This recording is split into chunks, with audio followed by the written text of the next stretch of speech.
Bon, il est temps de se lancer, donc merci à tous ceux qui nous ont rejoints. Encore bonjour et à vous toutes et vous toutes. Je suis donc ravie de vous accueillir pour ce nouvel événement en live LinkedIn organisé par l'ADEME. C'est le deuxième du genre. Nathalie Croiset, je suis ravie d'être avec vous ce matin. Ce sont les collectivités et les territoires qui sont mis à l'honneur aujourd'hui. En effet, l'ADEME renforce son accompagnement auprès des collectivités et dans ce cadre, l'Agence de la transition écologique propose aux collectivités une stratégie globale d'amélioration continue pour la transition écologique avec le programme Territoire engagé transition écologique dont nous allons parler ce matin. Il est composé de deux labels, le label Climat, Air, Énergie, anciennement Citergie, et puis le label Économie circulaire, anciennement ECI. On va vous en parler un peu plus concrètement de ce programme qui rassemble ces deux labels. Et vous pourrez, comme je disais, poser vos questions au fur et à mesure. Vous avez une partie commentaire qui vous permet de poser vos questions à nos deux intervenantes que je vais présenter. Blandine Aubert, bonjour. Bonjour. Vous êtes directrice régionale ADEME Bourgogne-Franche-Comté. Je vous laisserai vous présenter dans quelques instants, mais je vais présenter également l'autre intervenante de ce matin, Catherine Pegon. Bonjour. Bonjour. Vous êtes présidente du CIRTOM Vallée de la Grosne qui a obtenu le label Économie circulaire. On va en parler avec vous. Vous allez aussi vous présenter dans quelques instants. Alors, Blandine Aubert, je vous passe la parole en premier pour vous présenter en quelques mots à tous ceux qui nous suivent à présent en live. Oui, merci. Donc, Blandine Aubert, je suis directrice régionale de l'ADEME en Bourgogne-Franche-Comté. Alors, comme ça a été dit, l'ADEME accompagne tous les acteurs, bien sûr, pour accélérer la transition écologique, mais on accompagne particulièrement les collectivités parce qu'on sait que environ 50% des émissions de gaz à effet de serre sont en lien direct avec les décisions qui sont prises par les collectivités. Donc voilà, à l'ADEME, les directions régionales, c'est vraiment l'échelon de proximité qui permet d'accompagner le plus directement possible et en adaptant au mieux aux besoins des différents acteurs les dispositifs. Voilà, et puis en construisant des partenariats et en s'adaptant vraiment au contexte régional. Donc c'est vraiment mon rôle à l'ADEME en Bourgogne-Franche-Comté. Voilà, et vous allez nous parler évidemment plus en détail de ce programme Territoire engagé transition écologique dont je parlais. Et puis, il est important aussi dans ce live d'avoir un acteur engagé. C'est le cas avec vous, Catherine Pegon, qui est donc présidente du CIRTOM de la Vallée de la Grosne. Vous avez été élue en juillet 2020, c'est bien ça ? C'est bien ça, oui, tout à fait. Donc, j'ai rejoint le CIRTOM Vallée de la Grosne depuis un peu plus d'un an maintenant. Le CIRTOM Vallée de la Grosne, c'est deux comités de communes qui sont engagés sur le territoire. C'est la communauté de communes de Saint-Cyr-Mer-Boîtier et la communauté de communes du Clunisois qui se sont donc réunis pour faire un syndicat de traitement et de gestion de leurs déchets. Le CIRTOM, c'est 58 communes, une population d'environ 22 000 habitants, plutôt d'un secteur rural, avec environ 11 000 tonnes de déchets par an. Pour vous donner une idée du territoire, donc comme je l'ai expliqué, qui est plutôt rural, c'est une ville d'environ 5 000 habitants, 5 communes plutôt d'une taille de 1 000 habitants et effectivement l'essentiel après des communes sont plutôt de taille très moyenne de 200, 300, 400 habitants. Voilà, donc effectivement le CIRTOM aujourd'hui est engagé depuis fin 2009 dans les actions donc de prévention et des déchets d'économie circulaire. Merci beaucoup pour cette présentation. Évidemment, vous allez nous en dire plus, notamment puisque vous avez obtenu, je le disais, le label Économie circulaire et vous nous en parlerez tout à l'heure. J'accueille ceux qui éventuellement nous ont rejoints entre-temps. Merci beaucoup d'être avec nous. Donc, on parle ce matin du programme Territoire engagé transition écologique avec deux intervenantes. On vient d'entendre Catherine Pegon, présidente du CIRTOM Vallée de la Grosne, et puis également Blandine Aubert, directrice régionale ADEME Bourgogne-Franche-Comté. Alors d'abord, quelques mots. Vous l'avez dit déjà un petit peu quand vous êtes présenté, l'ADEME renforce son accompagnement des territoires avec ce programme. On peut peut-être rappeler, continuer à raffirmer un petit peu les grands enjeux, c'est jamais mal de le rappeler. Oui, tout à fait. C'est vrai que l'enjeu de ce programme, c'est vraiment de booster l'action des collectivités en leur proposant de s'engager pleinement dans la transition écologique. avec un outil qui permet finalement d'embarquer l'ensemble des compétences et l'ensemble des politiques d'une collectivité. Donc voilà, vraiment l'enjeu, c'est de permettre à chaque collectivité de se situer par rapport aux marges de manœuvre qu'on a en tant que collectivité sur les différents champs de la transition écologique, d'identifier ses marges de progrès et de définir sa feuille de route, son plan d'action pour pouvoir progresser dans ces domaines. Donc on est vraiment là sur une démarche d'amélioration continue qui s'inscrit dans la durée et du coup qui constitue un véritable outil de pilotage des politiques publiques d'une collectivité. Voilà, donc très concrètement, c'est vraiment l'ensemble des compétences qui ont un levier d'action sur la transition qui sont concernées, que ce soit le patrimoine de la collectivité, la mobilité, les déchets, l'économie, la planification. Et puis c'est aussi le pouvoir de mobilisation d'une collectivité, parce qu'on sait qu'une collectivité peut mobiliser les acteurs publics, privés de son territoire et qu'elle peut finalement accélérer fortement les choses à travers ce pouvoir-là. Alors, je parlais en introduction de ce programme qui est composé de 2 labels. Peut-être essayer de comprendre, Blandine, ce qu'il y a de nouveau avec ce programme Territoire engagé, transition écologique. Oui, donc là, en fait, en fusionnant finalement les deux labels précédents, on franchit un cran de plus pour permettre aux collectivités d'avoir une approche complètement transversale sur tous les enjeux de la transition écologique. Et donc, du coup, en les regroupant, on permet vraiment aux collectivités de construire une véritable stratégie intégrée qui est cohérente, qui fait sens par rapport au mandat des élus qui démarrent là cette nouvelle phase de mandat politique. Donc, pour nous, c'est vraiment un levier pour faire sens, permettre de mieux mobiliser et de créer des liens entre ce qui concerne l'énergie d'un côté et ce qui concerne les déchets, l'économie circulaire de l'autre.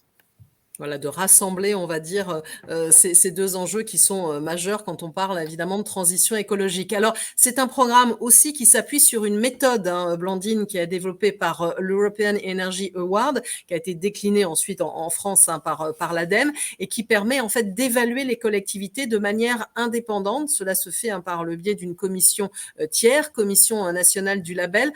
Comment ça se passe concrètement, Blandine Aubert ? Alors oui, sur le volet climat et énergie, on est effectivement sur une démarche qui est vraiment éprouvée parce qu'elle existe depuis de nombreuses années à travers anciennement le label Citergie. La première étape, c'est vraiment de contacter la direction régionale de l'ADEME dont vous dépendez en fait dans votre région pour réaliser ce qu'on appelle un pré-diagnostic. Donc c'est une réunion de 2 heures qui permet vraiment de vous présenter dans le détail le label, vous expliquer comment ça fonctionne et de vérifier que ça répond vraiment à vos besoins et à vos attentes à vous en tant qu'élu ou service. La deuxième étape, une fois que vous avez vraiment décidé de vous engager, c'est finalement de recruter un conseiller qui est agréé par l'ADEME et qui va vous guider pas à pas dans toute cette démarche à la fois d'état des lieux, d'identification des marges de progrès, de définition de la feuille de route et de la stratégie. Une fois que vous êtes prêt, que vous avez réalisé ces différentes étapes, vous pouvez solliciter un audit externe pour venir confirmer le score qui aura été construit et calculé avec votre conseiller. Et si vous le souhaitez, si ce score est supérieur à 35%, c'est la première marche du label à 35%, à ce moment-là, vous pouvez présenter votre dossier à la Commission nationale du label, qui est constituée de pairs, en fait, experts qui vont finalement statuer sur cette labellisation et sur la base de recommandations. En général, il y a toujours des recommandations qui émanent de cette commission nationale. Vous pouvez être labellisé sur ce volet climat et énergie. Je voulais juste savoir le score. Comment on l'obtient, ce score de 35%? Bien, en fait, vous avez dans le label climat et énergie 6 domaines d'intervention qui correspondent aux différents leviers dont dispose une collectivité en fonction de ses compétences, par exemple la mobilité, la planification, le patrimoine, la desserte énergétique. Et en fait, l'état des lieux permet de vous attribuer un certain nombre de points. Il y a 500 points en tout, et donc vous pouvez obtenir X points sur la mobilité, Y points sur sur la planification. Et donc, on totalise ces points. Et ensuite, vous avez différents paliers dans le label. Si vous obtenez 35% des points, vous pouvez avoir une première étoile, 50% une deuxième, 75% une troisième, et puis évidemment, 100%, c'est le top du top. Le top du top. Et donc, ce label, il est réévalué, hein, c'est ça, tous les 4 ans? Oui, tout à fait. Il ne suffit pas juste de l'obtenir. Voilà, une collectivité qui l'obtient, c'est effectivement l'idée, c'est vraiment de s'inscrire dans une démarche d'amélioration continue. Donc, tous les 4 ans, le label est remis en jeu. Le but, c'est de gagner des étoiles supplémentaires, hein, mais il peut effectivement être remis en cause. Alors, on va en parler dans un instant aussi avec Catherine Pegon, mais à présent, un zoom précis, hein, Blandine Aubert, sur le référentiel économie circulaire. Qu'est-ce qu'il en est précisément? Alors, il a été construit beaucoup plus récemment que le label Climat et Énergie, et il a été construit vraiment sur la même logique.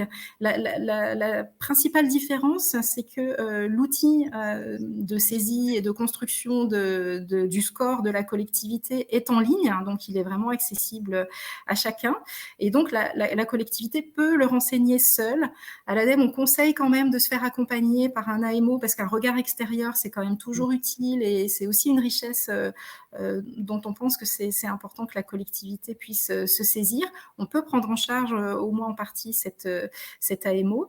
Et dans tous les cas, les directions régionales de l'ADEME vous accompagnent en organisant des journées de découverte. Par exemple, en Bourgogne-Franche-Comté, le 18 novembre, on organise une journée de ce type.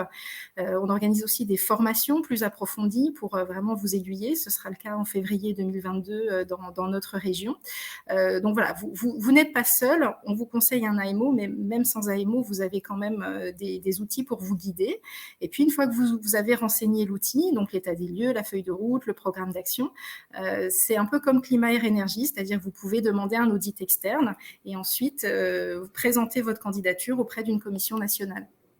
Alors, merci à vous. On a fait un premier tour d'horizon, on va dire, pour mieux présenter ce programme Territoire engagé transition écologique. On vous retrouvera tout à l'heure, hein, Blandine Aubert, pour parler un petit peu plus en détail des aspects concrets qui intéressent sûrement ceux qui nous suivent. N'hésitez pas, hein, si vous le souhaitez, à poser vos questions qu'on pourra prendre à l'issue de présentation, mais on va voir maintenant à présent un peu plus comment ça se passe pour un acteur engagé, je disais, comme le CIRTOM Vallée de la Grosne, hein, qui a obtenu donc ce label économie circulaire avec vous, Catherine Pegon, présidente de ce CIRTOM Vallée de la Grosne. Je disais donc, vous venez d'être labellisée, mais votre démarche, elle ne date pas d'hier, hein, puisque le CIRTOM s'est engagé en 2010 dans une démarche de réduction des déchets par le biais d'un programme local de prévention. Et puis en 2015, vous avez été labellisé Territoire zéro déchet, zéro gaspillage. Alors, pourquoi faire le choix de rejoindre à présent ce programme, Catherine ?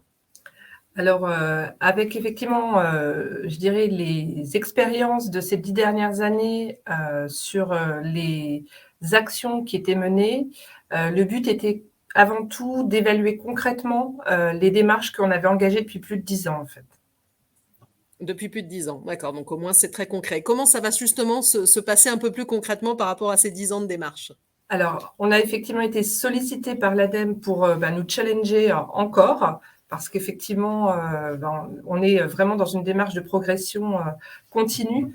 On ne peut pas s'arrêter en fait à un seul niveau, effectivement, et on est obligé de continuer régulièrement en fait nos actions et nos démarches.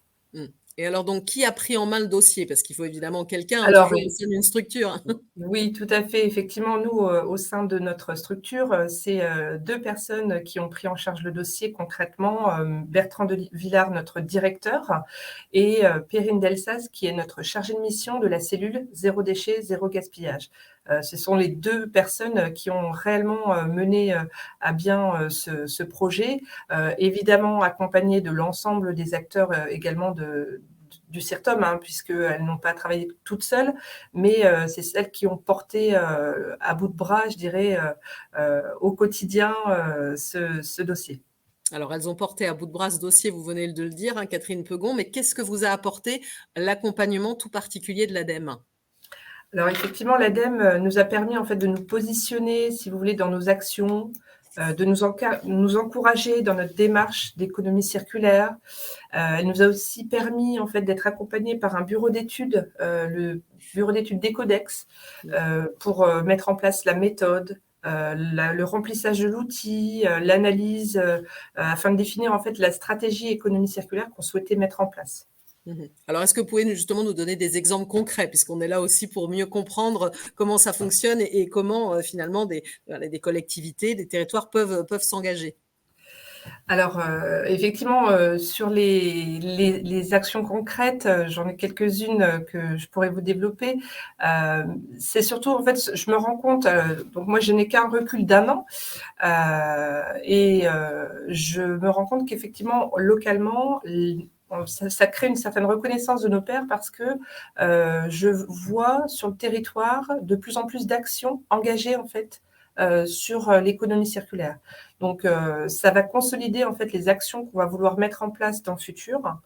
On a également en fait construit là sur en tout cas sur ce mandat-là, on a fait des ateliers. On a fait 3 ateliers sur la thématique en fait de l'économie circulaire, donc réellement axé sur cette thématique-là, avec même un conseil syndical spécifique économie circulaire. Donc, du coup, on s'est quand même rendu compte, vous voyez, 58 communes, 2 élus en général par commune.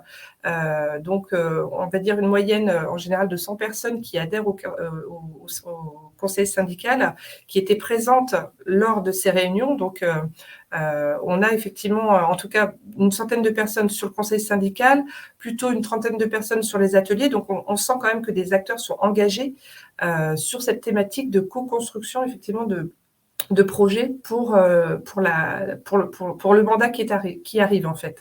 Donc, on a eu quelques points d'amélioration et éventuellement à faire aussi, parce que du coup, ce label nous a permis de nous remettre un petit peu en question également.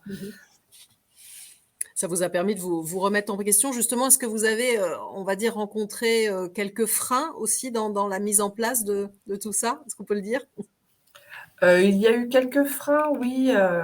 Alors les freins ont été plutôt un ralentissement sur la formalisation, on va dire, des procédures, des process. Beaucoup de choses étaient faites, mais il a fallu effectivement qu'on mette un cadre, qu'on écrive plus ce que l'on faisait jusqu'à présent. Notamment, alors un exemple, je dirais, qui est assez concret, c'est le règlement de collecte. Dans les faits, en fait, il y avait un règlement de collecte. Il n'était tout simplement pas en fait voté par l'ensemble du syndicat. Donc, on a réussi effectivement à avoir un vote de 57 communes qui ont adhéré et une seule commune qui n'a pas souhaité adhérer pour des raisons diverses et variées. Et donc, ça nous a permis en fait de mettre en place ce règlement de collecte commun à l'ensemble des communes, donc à l'ensemble du territoire. Donc ça a été un des freins. Après, paradoxalement, pour la labellisation, on avait déjà en fait le plan local de prévention des déchets ménagers, qui était déjà en place. Donc, il a fallu remettre la réglementation je dirais en lien avec ce plan local de prévention des déchets, le PLPDMA. Et puis, effectivement, l'adéquation entre le réglementaire et la situation réelle. En fait, c'était ce qu'il fallait qu'on arrive à mettre en place, je dirais la formalisation pour synthétiser. Alors, c'est évidemment tout frais, vous êtes juste lauréat, vous n'avez pas évidemment les retombées, mais on sent quand même, vous le sentez que les élus du territoire s'investissent de plus en plus. Il y a une question aussi qui arrive, est-ce que vous avez travaillé avec des actrices, des acteurs de l'ESS et notamment le secteur de l'insertion par l'activité économique? Est-ce que ça, ce sont des acteurs avec lesquels vous travaillez? Sur le territoire, en fait, nos déchetteries, par exemple, sont munies de conteneurs qui sont des points relais pour essayer de justement récupérer par exemple, un canapé qui ne serait pas, qui pourrait être encore utilisable, pour vous donner un gros déchet. Et donc, on a des entreprises d'insertion, effectivement, qui viennent récupérer ces déchets qui sont finalement pas réellement un déchet, qui peuvent être réutilisés. Et ça s'appelle Écosol sur le secteur.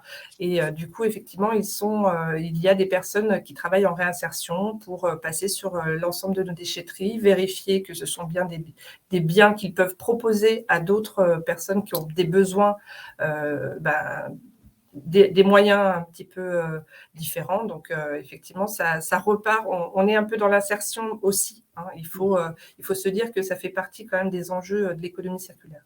Alors, on va parler un petit peu des perspectives, puisque Catherine Pegon, vous avez mis en place une feuille de route économie circulaire. Quelles sont les actions que vous allez prioriser à partir de là? Il y a une question là qui est à nouveau posée, là cette fois-ci sur la question du bâtiment et de ses déchets. Est-ce que ce sont des axes sur lesquels vous travaillez? On vous pose la question sur la valorisation, par exemple, des friches urbaines ou de lieux de transit des matériaux et matériels à réemployer. Alors effectivement, on a, alors on va dire que ça commence à venir. On est dans le tout début. On participe de plus en plus à des réunions entre entreprises et des lieux effectivement pour tout ce qui serait gravat, réutilisation des gravats. Mais on va dire qu'on est au début de cette démarche. Mais on a bien conscience qu'il faut également aller dans ce sens-là. Et est-ce qu'il y a, voilà, ça c'est un axe. Est-ce qu'il y a d'autres axes, d'autres objectifs que vous êtes fixés dans cette feuille de route et donc les Alors nous, notre feuille prochaines de actions route, à venir? ouais, notre feuille de route aujourd'hui, elle est réellement d'éviter de réduire tous les déchets du territoire. Donc effectivement, les déchets de BTP notamment font partie aussi des déchets du territoire. Alors, c'est pas éviter de les réduire, c'est faire en sorte de les réduire plutôt, je crois que vous voulez dire. Éviter les Voilà. déchets et les réduire. Et réduire. Oui, Éviter et réduire tous les déchets du territoire. Et effectivement, on a identifié 6 objectifs. Dans un premier temps, limiter les impacts sur l'environnement, parce que comme effectivement Blandine Aubert nous disait en début, c'est les collectivités qui doivent prendre des décisions pour réduire l'impact carbone. Donc, ça fait partie des premiers objectifs. Notre objectif également, c'est vers moins de gaspillage des ressources. Donc, comme j'expliquais avec le canapé qui peut être effectivement un déchet pour quelqu'un, mais qui peut être une ressource pour quelqu'un d'autre. Donc, vraiment limiter le déchet en tant que tel, limiter le gaspillage. On a également créé de la valeur économique locale avec l'utilisation de matières premières qui pourraient servir pour d'autres. Par exemple, là, on a un exemple très concret qu'on a mis en place. Dans nos déchetteries, nous avons séparé en fait les branchages et nous procédons en fait à des broyages de ces branchages.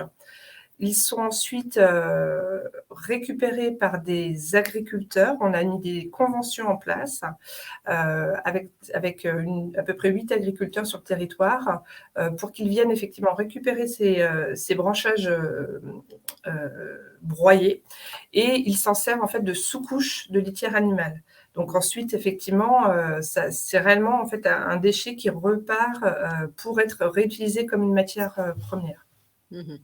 Donc, on voit que c'est une action très… Vous avez beaucoup d'actions. Vous en avez encore, je crois, à nous dire. Allez-y, je vous en prie, vous avez encore le temps de nous dire. Oui. Alors après, effectivement, on a plein de thématiques, hein. On aimerait évidemment, comme je pense tout le monde, tout élu, on souhaite optimiser les coûts de la collectivité. Donc, effectivement, ça, c'est quelque chose d'important pour nous. On souhaite également donner du sens, en fait, à des changements de comportement, en fait. Pourquoi, effectivement, il faut réduire ces déchets, pourquoi il faut les éviter. Et donc, aujourd'hui, a été mis en place très récemment, j'ai d'ailleurs participé samedi dernier à un premier atelier défi presque zéro déchet, où on va effectivement au contact directement de la population, c'est-à-dire qu'on n'a pas que des élus, il y a effectivement des personnes qui s'inscrivent et qui ont une démarche individuelle, qui souhaitent effectivement réduire leurs déchets et trouver des solutions pour, dans leur quotidien, faire une réduction de leurs déchets dans les achats, dans la consommation, dans l'évitement. Voilà, c'est vraiment… Donc, il y a des actions qui se font. C'est un premier atelier. On ne pensait pas forcément que ça allait accrocher autant et on se rend compte qu'il y a du monde qui vient. Donc, cet atelier, ce défi va se mettre en place sur 4 mois. Et puis, j'ose espérer qu'on pourra en refaire d'autres dans les mois à venir.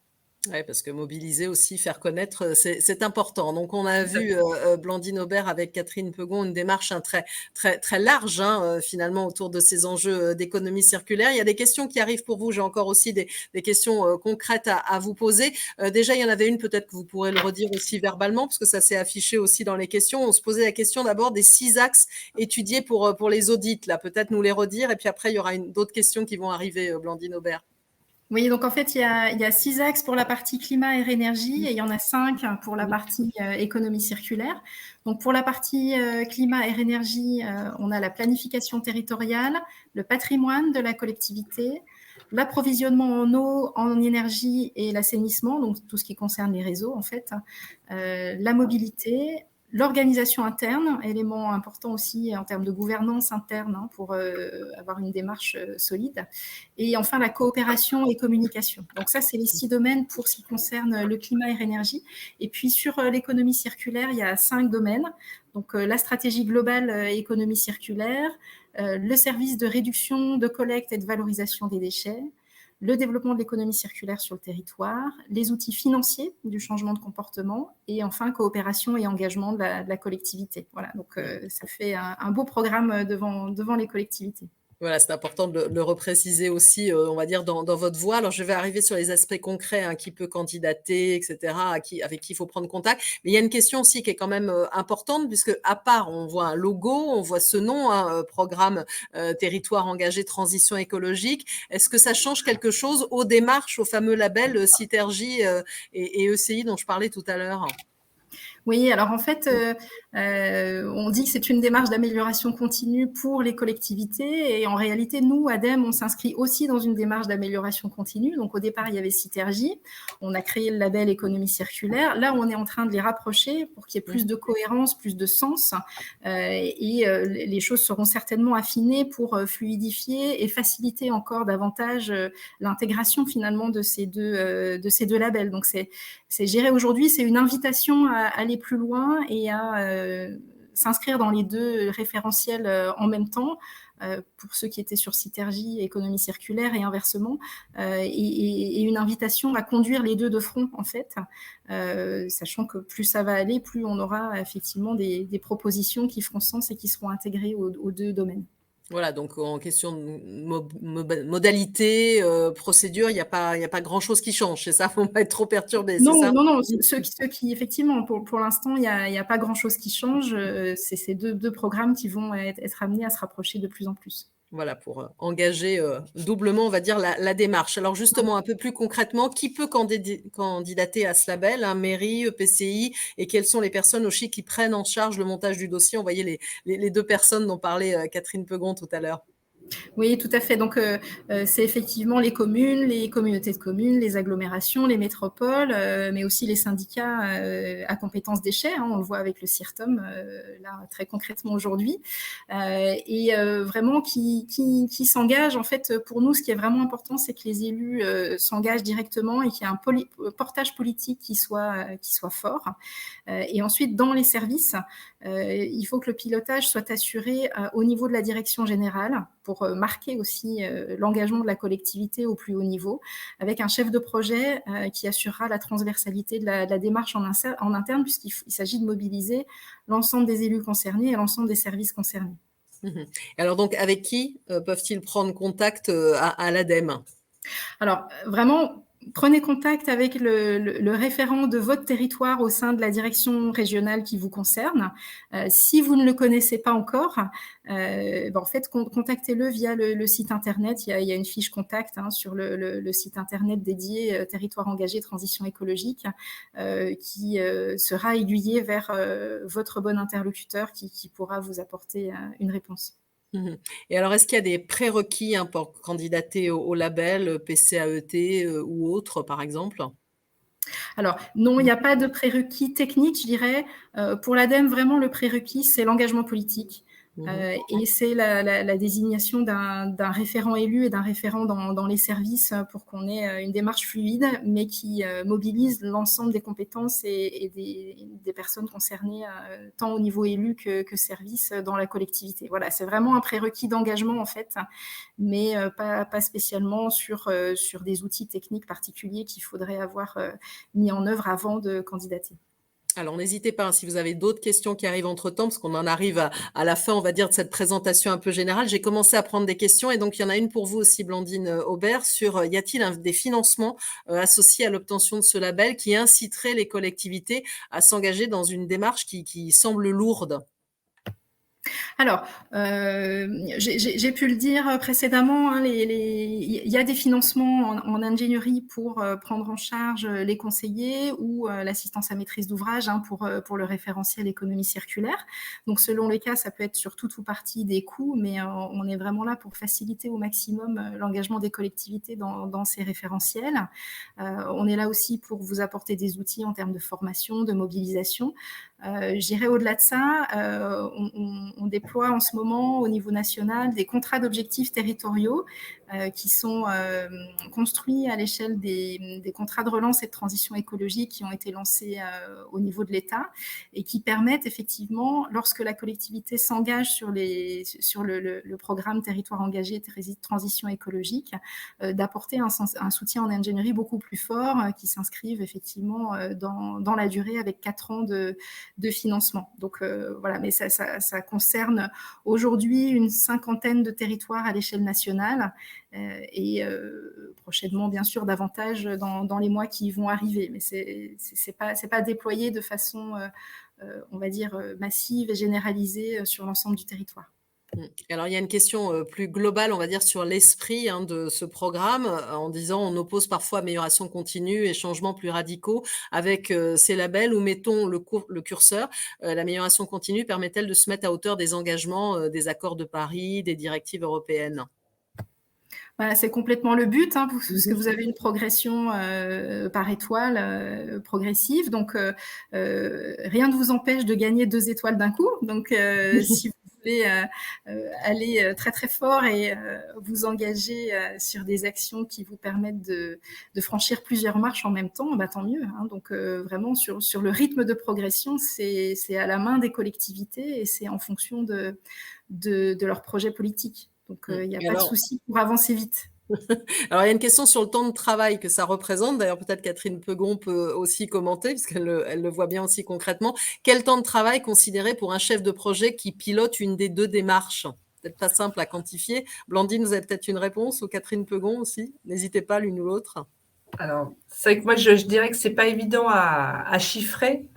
Ça dépend de la taille de la collectivité, des ambitions de la collectivité. Aujourd'hui, nous avions effectivement la chance d'avoir une chargée de mission qui était déjà bien intégrée dans la partie cellule zéro déchet, zéro gaspillage. Donc, je dirais que ça allait ensemble, si vous voulez. Moi, je dirais qu'il faut bien un temps plein, oui.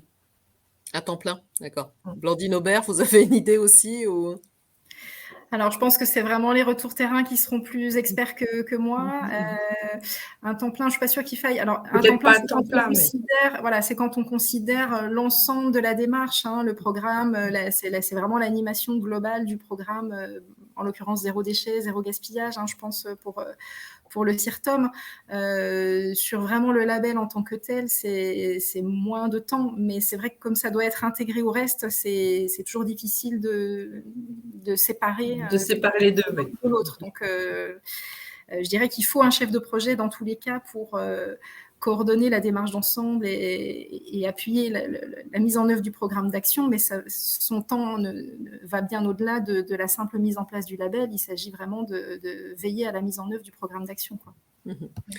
Alors, j'ai une question là pour Catherine Pegon. N'hésitez pas, on va encore se laisser un tout petit peu de temps si vous avez d'autres questions qui viennent entre-temps avant d'arriver à la fin de ce live LinkedIn. Une question un peu pointue sur la question de la collecte du calcin, le verre broyé. Est-ce que vous avez rencontré un problème ? Alors là aujourd'hui, je vous dirais que non. J'ai pas de retour au niveau du ver calcin. Je peux juste dire que de temps en temps, nous avons des contraintes avec notre collecteur de verre, hein. Alors, est-ce qu'elles sont liées à ça? Je ne saurais pas vous dire. D'accord, donc vous n'avez pas encore de complément. En tout cas, tant mieux pour le moment, pas de souci particulier, on va y arriver. Non. Voilà, il y a une question qui est arrivée entre-temps, Blandine Aubert, pour vous. Comment justifier la complémentarité avec la démarche de PCAET? Alors, la démarche du programme de territoire engagé transition écologique va au-delà du PCAET, mais peut faciliter et aider la collectivité à mettre en œuvre son PCAET. Ce n'est pas que ça, vraiment, ça va au-delà, mais une collectivité qui serait en train de travailler sur son PCAET, vraiment, ça peut être un outil intéressant pour faciliter la mise en œuvre de ce plan climat, oui, tout à fait.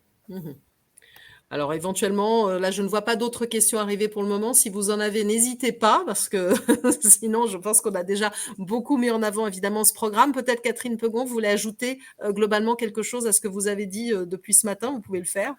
Oui, moi je pense qu'effectivement le label aujourd'hui, il nous a, pour l'instant, il ne nous apporte pas directement tout de suite des retombées parce qu'on vient de l'avoir, on vient de l'obtenir en septembre, donc c'est quand même récent. Ce que je peux remarquer, c'est qu'aujourd'hui, on passe au niveau du traitement par notre syndicat de traitement qui est le Citréval, qui, elle, représente 260 communes, 9 intercommunalités et puis 350 000 habitants. Et du coup, avec une certaine reconnaissance en fait des démarches que l'on fait. Donc, je pense qu'on est en train de rentrer dans une dynamique plutôt positive sur l'évolution en fait des politiques internes, puisque elles prennent en compte ce que l'on fait, même si nous sommes une toute petite collectivité, je dirais, une petite commune, un petit syndicat. Mais voilà, les actions que l'on mène, finalement, elles résonnent en fait même pour des grandes collectivités. Bah, merci pour votre témoignage qui était important. Blandine Aubert, vous voulez ajouter quelque chose, on va dire en guise de conclusion, puisque je ne vois pas arriver pour le moment d'autres questions de la part de ceux qui nous suivent. Alors, juste avant de dire quelques mots de conclusion, j'ai vu qu'il y avait des questions qui concernaient d'autres sujets que Oui, le voilà, programme. c'est pour ça que j'ai hésité à les poser, mais si vous voulez y répondre, mais c'est vrai que ça rentre pas dans ce cadre-là, mais on peut être prêt. Non, c'est hors sujet, mais par contre, n'hésitez pas à me faire un mail, voilà, blandine.aubert@adem.fr, et puis on regarde ces points hors sujet en dehors du live. Voilà. Moi, en conclusion, vraiment contactez votre direction régionale de l'ADEME.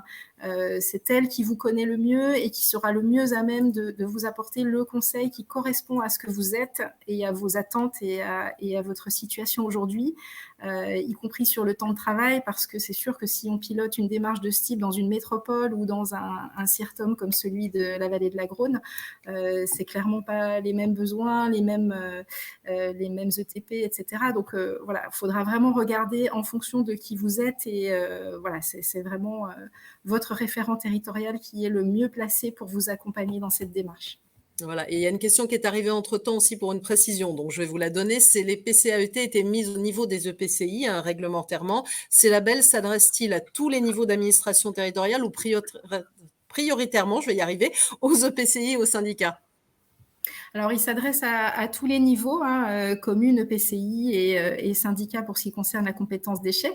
Mais bien sûr, les communautés de communes sont complètement concernées et le lien avec le plan climat peut être très facilitant et très intéressant. Donc, effectivement, les communautés de communes ont tout intérêt à s'impliquer dans ce programme. Alors, il y a une question sur le fait que vous soyez peut-être, on va dire, un programme pilote, ou est-ce qu'il y a d'autres directions régionales qui… J'imagine évidemment que c'est un programme national, global. Oui, oui, je vous rassure, on n'a pas tous les collègues directeurs régionaux en live, mais ils sont tous impliqués également, il n'y a pas de souci. Oui. Bon, il y a On encore n'est une pas question. tout seul.